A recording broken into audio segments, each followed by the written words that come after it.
Halo, jumpa lagi di Teologi 123. Kali ini adalah video perdana kami dalam edisi Bincang-Bincang. Yang kali ini bertema Siapa yang takut filsafat? Bersama saudara Chris Surhupati. Selamat menikmati.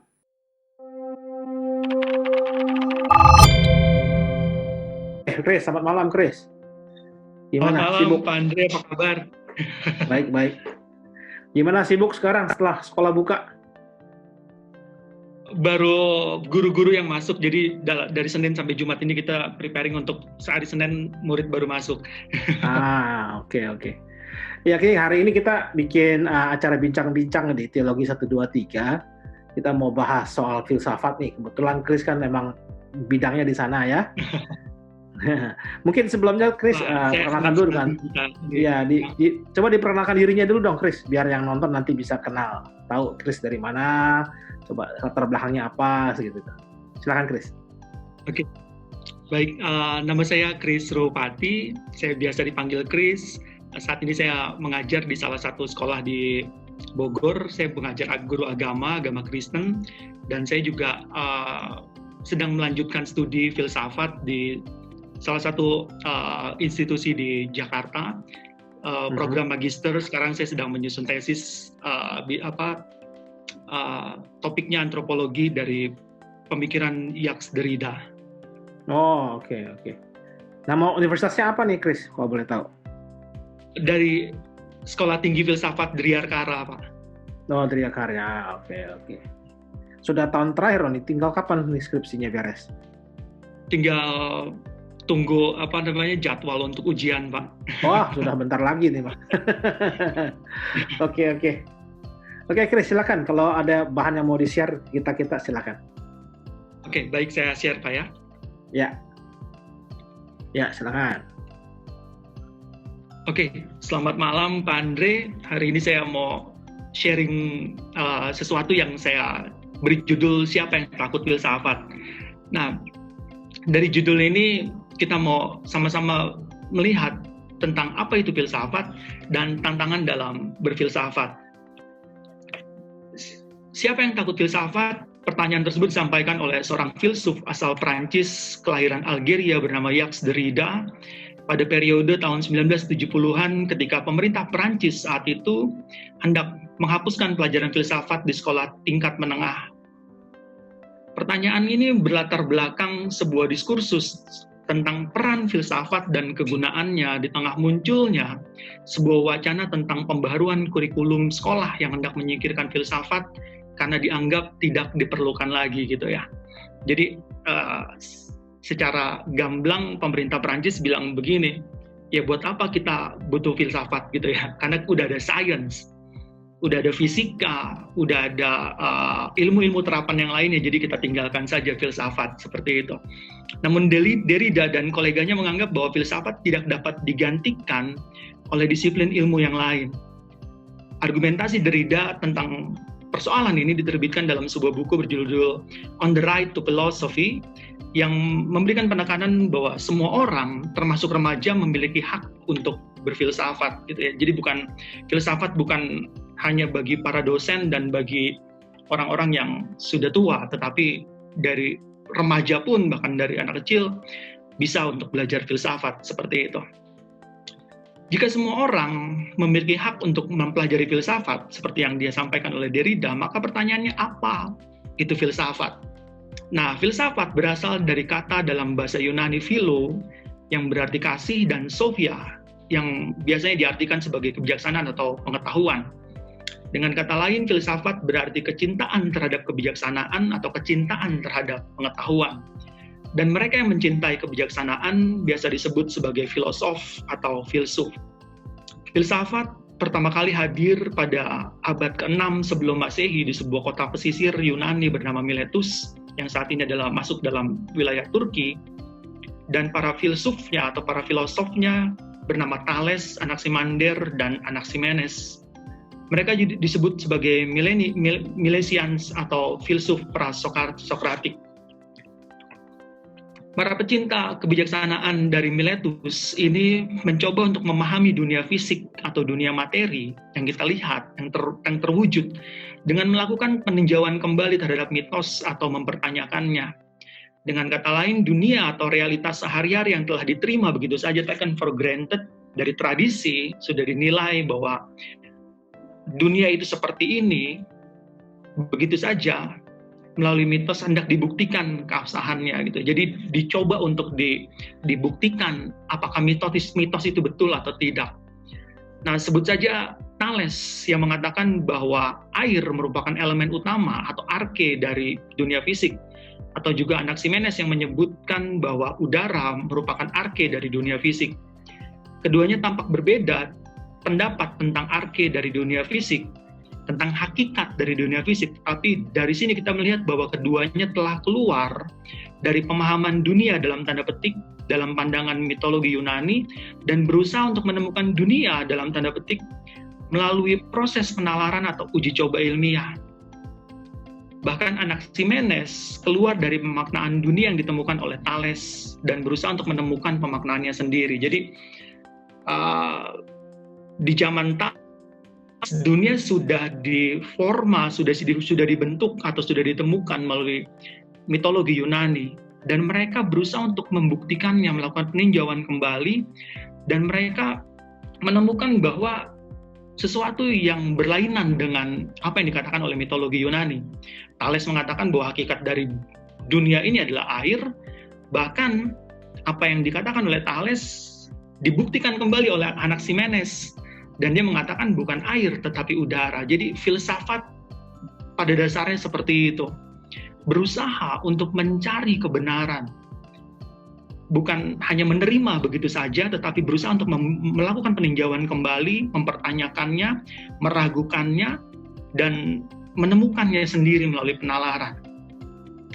Itulah filsafat, kecintaan terhadap kebijaksanaan yang mewujud dalam sebuah penolakan atau setidaknya keraguan-raguan terhadap dunia dalam tanda petik yang sudah jadi. Entah itu sebuah ideologi politik hingga doktrin agama. Namun dalam hal ini perlu diperhatikan bahwa filsafat tidak melakukan penolakan atau keraguan-raguan secara banal atau secara dangkal, karena filsafat bukan semata-mata sebuah penolakan terhadap dunia, tetapi sebuah jalan yang diambil untuk menjelaskan dunia. Saya menggunakan kata dunia dalam tanda petik untuk menggantikan yang biasa digunakan oleh filsafat, being atau ada. Jadi filsafat selalu mencari hakikat dari segala sesuatu yang disebut sebagai being. Tapi di zaman postmodern, terutama pasca Heidegger, filsafat tidak lagi mencari hakikat dari segala sesuatu, tidak lagi mencari being.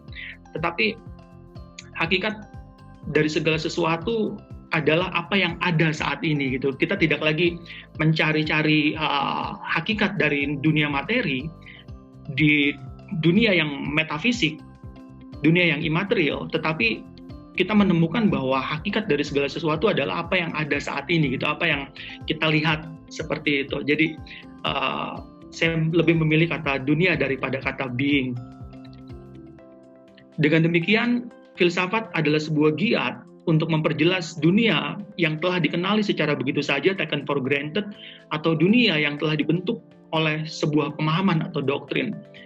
Jadi filsafat dengan metodologinya yang meragukan segala sesuatu atau mempertanyakan segala sesuatu, mencoba untuk membuktikan apa yang sudah dikatakan atau apa yang sudah digariskan atau sudah dinilai sebelumnya oleh tradisi. Peran filsafat. Filsafat memiliki peran yang cukup penting dalam peradaban manusia. Setidaknya, filsafat mengajarkan kita untuk mengenali dunia yang ditawarkan oleh sebuah doktrin. Bukan sebatas kulit luarnya saja, tapi membuat kita menuntut sebuah penjelasan yang lebih dalam lagi demi mendapatkan sebuah kejernihan atau klaritas pandang sampai hal-hal yang subtil. Jadi, sekali lagi, filsafat bukan hanya meragukan atau mempertanyakan secara banal sebuah isme, sebuah pandangan, tetapi filsafat mencoba untuk menggali lebih dalam. Filsafat tidak mau menerima begitu saja, disuapi gitu ya. Tetapi filsafat mencari lebih dalam apa yang menjadi apa yang melatar belakangi sebuah argumentasi, kurang lebih seperti itu. Dengan begitu, filsafat mengajarkan setiap kita untuk mengaktifkan nalar dengan menolak untuk melakukan imitasi atau duplikasi dunia dari isme-isme yang ada. Karena nalar tidak diaktifkan melalui duplikasi pemahaman, tetapi melalui reduksi pemahaman atau mutatis mutandis. Jadi sebagai contoh, karena ini teologi ya, jadi saya sedikit mengutip ayat kitab suci gitu Pak Andre ya. Sebagai contoh, dalam kitab suci dituliskan bahwa jangan membunuh. Nah, filsafat bukan berarti filsafat menolak pernyataan itu, tetapi filsafat lebih mencari ke dalam dengan mempertanyakan bahwa sebenarnya perintah jangan membunuh ini ada karena tertulis, atau dia memang ada karena memang prinsip jangan membunuh ini adalah sebuah hal yang penting dalam kehidupan bersama. Filsafat mengajak kita untuk tidak melihat dari kulit luarnya saja, tetapi melihat jauh lebih dalam untuk menemukan kira-kira dasar dari argumentasi yang membangun pandangan tersebut. Sehingga filsafat tidak menduplikasi sebuah pandangan, tetapi filsafat mereproduksinya. Karena ketika kita menemukan dasar dari sebuah argumentasi, maka kita bisa merubahnya, kita bisa mereproduksinya. Seperti itu kira-kira. Nah, peran yang kedua dari filsafat adalah untuk melunakkan kekerasan teks atau sebuah isme dengan mempertanyakan metode dan keabsahannya dalam mendefinisikan dunia atau realitas tertentu, sehingga tidak terjadi pemahaman tunggal terhadap realitas tertentu yang memicu terjadinya monopoli tafsir dan penolakan terhadap yang lain atau marginalisasi. Ketika kita setuju dengan sebuah pandangan, maka konsekuensi logisnya adalah kita akan menentang atau kita akan menolak sesuatu yang berlainan dari pandangan itu. Nah, filsafat berusaha untuk melunakkan kekerasan itu, kekerasan sebuah isme. Sehingga filsafat akan membuka sebuah kemungkinan. Filsafat akan merangkul keberlainan. Karena filsafat tahu bahwa sebuah isme atau sebuah pandangan itu pasti ada kelemahannya. Sehingga filsafat lebih menerima perbedaan. Kalau sebuah ideologi, dia akan menolak perbedaan, dia akan menundukkan perbedaan, dan filsafat akan mempertanyakan dasar argumentasi dari sebuah ideologi, sehingga ideologi tersebut bisa dilunakkan seperti itu. Dengan begitu filsafat membuka segala kemungkinan dalam memandang dunia dan terbuka terhadap cara pandang yang lain. Oke, sampai di sini setidaknya kita dapat memahami alasan mengapa Derrida dan kolega berjuang agar filsafat tetap ada dalam kurikulum sekolah menengah di Perancis. Atau setidaknya kita dapat memahami apa yang Derrida sebutkan sebagai right to philosophy. Derrida menjelaskan right of philosophy adalah memiliki hak terhadap filsafat, berarti memiliki akses yang sah atau legal atas sesuatu yang bersifat tunggal, identitas, dan terhadap hal-hal yang umumnya tetap sama problematisnya dengan apa yang disebut sebagai filsafat. Sebuah idealisme yang tunggal atau sebuah tafsir yang tunggal itu sebenarnya sama problematisnya dengan filsafat. Derrida mau bilang seperti itu. Jadi pada waktu itu filsafat mau digantikan oleh ilmu terapan yang lain seperti sains, fisika, dan lain sebagainya. Derrida mau bilang bahwa sebenarnya sains pun dia belum menemukan kepastian. Sama seperti halnya filsafat. Jadi sains atau ilmu-ilmu terapan yang lainnya sebenarnya hanya sampai kepada taraf memadai, bukan certainty, bukan suatu kepastian. Filsafat pun demikian. Jadi, filsafat dan sains, filsafat dan ilmu-ilmu terapan yang lain, fisika dan lain sebagainya, adalah sama derajatnya, yaitu hanya sampai kepada menemukan kebenaran yang memadai, bukan kebenaran yang absolut atau kebenaran yang pasti, seperti itu. Dengan kata lain, berfilsafat adalah hak semua orang, sama seperti halnya siswa belajar ilmu-ilmu terapan yang lainnya. Meskipun secara teknis, berfilsafat itu sama dengan menggoncang sebuah bangunan argumentasi tentang dunia atau isme demi sebuah kejelasan dan keterbukaan terhadap cara pandang yang lain. Itulah yang dikatakan oleh Sokrates dalam kesehariannya dengan bertanya tentang arti kehidupan kepada warga kota Athena yang ia temui. Jadi Sokrates dalam kesehariannya dia hanya datang ke suatu tempat di mana orang-orang berkumpul dan dia mempertanyakan atau dia bertanya tentang segala hal yang diyakini oleh orang-orang pada saat itu. Dan dia mempertanyakannya untuk membuat orang-orang pada waktu itu mencoba untuk mengaktifkan nalarnya dengan membuktikan bahwa isme, sebuah pandangan yang ia genggam, ia adopsi selama ini, apakah benar atau tidak. Apakah ada cara pandang yang lain atau tidak. Kurang lebih seperti itu. Dengan metode yang dikenal sebagai diskursus, Sokrates mengajak warga Athena untuk menemukan kejelasan dari cara pandang mereka terhadap dunia yang umumnya dipengaruhi oleh mitologi Yunani dan mengajak mereka, warga Athena, untuk menerima cara pandang yang lain. Meskipun pada akhirnya Sokrates ditangkap dan dihukum mati atas tuduhan telah merusak atau meracuni cara pandang pemuda Athena, namun dari sini kita melihat bahwa berfilsafat adalah menemukan kejelasan dan menerima yang lain. Jadi kita mau menemukan kejelasan dari sebuah isme dan kita mau menerima cara pandang yang lain karena kita tahu bahwa cara pandang yang kita adopsi saat ini, cara pandang yang membangun kita, mempersepsikan dunia, itu adalah cara pandang yang masih bisa berubah. Untuk itu, tidak adil bagi kita untuk tidak menerima cara pandang yang lain. Siapa yang takut filsafat? Lalu mengapa kita harus takut filsafat? Kita takut terhadap filsafat karena lebih memilih dunia atau isme yang telah kita kenali secara tradisi, bahkan telah menganggapnya sebagai pandangan yang sakral sehingga dapat disebut sebagai sebuah kelancangan untuk sekedar mempertanyakan keabsahan tradisi dalam nilai dunia. Kita takut terhadap filsafat karena berfilsafat dapat membawa kita pada posisi di antara hidup dan mati seperti yang terjadi pada Sokrates. Ya, kita lebih memilih suatu dunia atau cara pandang yang pasti atau bisa dikatakan cara pandang yang tetap gitu ya. Cara pandang yang bisa dipegang gitu. Tapi filsafat akan menggoncang itu semua dan membawa kita untuk menerima cara pandang yang lain atau setidaknya untuk merubah cara pandang yang lain gitu. Dengan demikian, siapa yang takut filsafat adalah mereka yang sulit menerima perbedaan dan puas terhadap dunia yang dikenalnya melalui tradisi.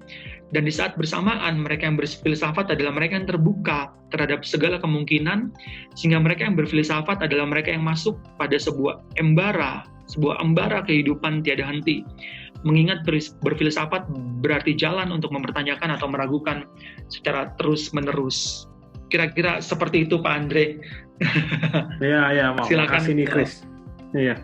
Menarik sekali ya, itu yang Sokrates juga saya selalu bertanya seperti itu. Kayaknya saya pernah dengar salah satu, saya lupa apa itu, Paulus atau Petrus yang suka menanyakan juga kepada orang-orang tentang siapa yang kau percayai, kalau nggak salah seperti itu kan. Secara langsung mungkin Paulus saya rasa itu juga melakukan tindakan filsafat ya, secara langsung ya. Iya, kita bisa melihat bahwa sebenarnya kekristenan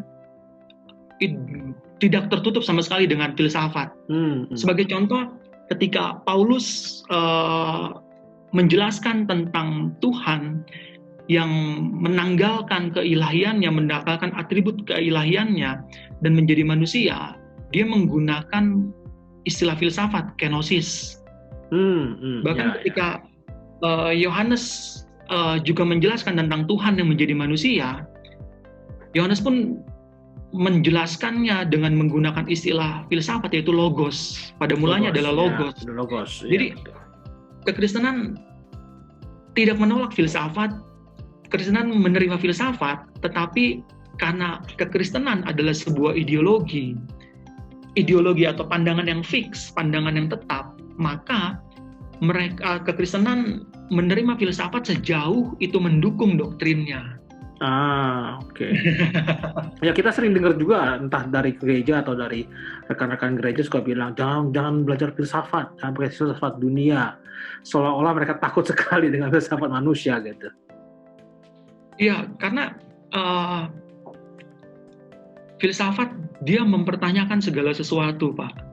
Jadi kalau seandainya misalkan contoh di dalam Alkitab dikatakan bahwa bumi dijadikan atau bumi diciptakan oleh Tuhan, sebagai orang percaya kita akan menerima taken for granted. Ya. Dan kita hanya menerima begitu saja. Tetapi filsafat mengajarkan kita untuk mencoba untuk mencari tahu sendiri dengan nalar kita. Kita menggali lebih dalam, kita melakukan penyelidikan lebih lanjut untuk tidak hanya sekedar menerimanya, tetapi mencoba untuk membuktikannya. Jadi filsafat bukan menolak atau meragukan secara banal, tetapi filsafat justru mengajarkan kita untuk mengaktifkan nalar kita. Seperti itu. Oke. Jadi sebenarnya ketakutan orang antar filsafat ini cuman ketidaktahuan saja ya menurut saya sih ya. Karena kemungkinan besar waktu kita belajar teologi pun kita tuh berfilsafat, ya kan? Waktu kita tanya, kenapa Tuhan Yesus disebut Tuhan? Itu kan pertanyaan detail tuh. Kalau kita masuk kelas kristologi, kelas sistematika, maka yang dicari adalah kejelasan dari status itu kan. Secara nggak langsung mereka ini sedang berfilsafat sebenarnya. Iya, filsafat dimulai ketika kita bertanya. Dan ketika kita bertanya, kita menuju pada pengetahuan. Kan disebut dengan curiosity dan lain sebagainya, seperti itu. Dan itulah sebenarnya awal mula filsafat. Dan bahkan teologi sebenarnya tidak pernah terpisah sepenuhnya dengan filsafat. Teologi selalu bersinggungan dengan filsafat. Betul. Bahkan bapak-bapak gereja seperti Agustinus, Thomas Aquinas, mereka juga melakukan atau menggunakan pertanyaan untuk menghasilkan suatu doktrin yang kokoh dari kekristenan itu sendiri. Ya, saya pernah ketemu juga teman orang Katolik sih yang suka pernah bilang begini, kalau Anda belajar teologi mesti baca filsafat. Kalau enggak tuh seperti pedang nggak punya pegangan katanya. Ya. Tapi ya memang kadang-kadang mungkin gini juga ya, kalau orang filsafat itu kan selalu bertanya, kenapa, why, gitu kan. Permulaan dari situ, mungkin menurut saya beberapa gereja yang suka menolak atau takut dengan filsafat ini karena mereka tidak mau banyak pertanyaan datang. Seolah-olah kamu terima saja udah, gitu, nggak usah bertanya-tanya. Gitu. Jadi seolah-olah malah yang terjadi bukan menjelaskan, tapi takut gitu. Ya, justru pedagogi atau pendidikan itu dimulai dari kita mengaktifkan pertanyaan itu, Pak. Kalau tanpa kita membuat orang bertanya atau membuat orang ingin tahu lebih lanjut, lebih lagi, bukankah pengetahuan tidak berkembang? Ya, betul. Ketika katakanlah sebuah khotbah disampaikan dan pengkhotbah meminta atau pengkhotbah berharap bahwa pendengarnya akan mengadopsi begitu saja dan menduplikasi khotbahnya, maka pengetahuan tidak berkembang. Iya, betul. Tetapi ketika pendengarnya mempertanyakannya, maka dia akan belajar gitu kan, Pak ya. Dia akan menyelidiki lebih lagi. Betul. Dan ketika dia bertanya dan menyelidiki, maka khotbahnya itu seperti benih, dan benih itu akan bertumbuh dan berbuah. Sehingga mereproduksi. Ya, saya setuju tuh. Saya ingat sekali waktu saya kuliah teologi di mata kuliah, saya lupa mata kuliah apa, tapi saya ingat sekali dosen saya pernah bilang begini, kalau Anda bertanya, jangan tanya saya dulu, Anda tanya dulu Anda itu apa. Jadi kamu tahu yang kamu tanya, baru tanya ke saya. Jadi seolah-olah nggak cuma tanya, dapat jawaban dicatat, tapi cari tahu dulu gitu. Karena kalau tuh kamu cari tahu, you discover a lot of things, ketemu banyak pengetahuan yang kemudian menjadi ingatan yang sangat kuat gitu. Betul, Pak. Satu kali Plato menulis di Plato Phaedrus, dia menggunakan tokoh Sokrates gitu di sana, dia di tulisannya. dia menuliskan situasi di mana ketika Socrates berjumpa dengan seorang pemuda Athena bernama Phaedrus, dan Phaedrus dia di dalam jubahnya menaruh sebuah buku, itu sebuah buku retorika, sebuah pidato dari dari seorang guru pada waktu itu. Dan Socrates bertanya kepada Phaedrus, dia mempertanyakan segala sesuatu yang Phaedrus Phaedrus yakini sebagai suatu kebenaran. Dan Phaedrus membuka setiap kali mau bertanya dia membuka contekannya gitu. Dia membuka contekannya dan akhirnya Socrates mengkritiknya sebagai itu bukan mereproduksi nalar atau mereproduksi pengetahuan. Justru itu bukan pedagogi tapi demagogi. Itu bukan mendidik tetapi sebaliknya. Karena kita menggunakan nalar ini dengan bertanya-tanya. Betul. Menggunakan nalar ini dengan berpikir seperti itu. Kalau kita hanya menduplikasi pemikiran orang lain tanpa menyelidikinya terlebih dahulu, maka sesungguhnya kita tidak menggunakan nalar kita seperti itu. Ya. Jadi sebenarnya waktu kita ada kayak pelajaran Alkitab, pendalaman Alkitab, kelas-kelas Alkitab, semua peserta tuh harusnya berani dan wajib bertanya. Kalau enggak, ujung-ujungnya sama juga kayak khotbah gitu ya. Iya. Betul, Pak. Tadi tantangan dari berfilsafat adalah kita dianggap lancang, mempertanyakan sesuatu yang bisa dibilang itu sangat sakral atau tidak patut untuk ditanyakan gitu Pak ya. Seperti halnya tadi saya kembali kepada apa yang dikatakan oleh kitab suci tentang dunia dijadikan. Maka kalau kita mempertanyakan maka kita dianggap lancang untuk tidak pantas mempertanyakan sesuatu yang harusnya diterima saja dengan iman seperti itu. Betul. Tapi juga saya pernah baca buku atau tulisannya Mother Teresa. Dia bilang tanpa keraguan-raguan tidak ada iman. Saya rasa menurut dia, kalau saya kurang apal juga tulisannya, tapi saya punya pendapat dengan dia, kalau kita tidak pernah mempertanyakan iman kita, sebenarnya kita tidak ada beriman. Jadi kalau kita selalu yakin sekali bahwa Tuhan ada misalnya, tanpa pernah muncul keraguan dalam hati kita, sebenarnya kita tidak beriman. Kita cuma terima itu seperti itu gitu. Kita tidak mencari tahu siapa Tuhan. Ya. Oke. Ya, mungkin ini perlu untuk orang-orang Kristen yang sebagai jemaat biasa perlu diajarkan juga, beranilah bertanya gitu. Tapi yang mungkin nanti gembalanya suka kelabakan kalau banyak jemaat yang bertanya.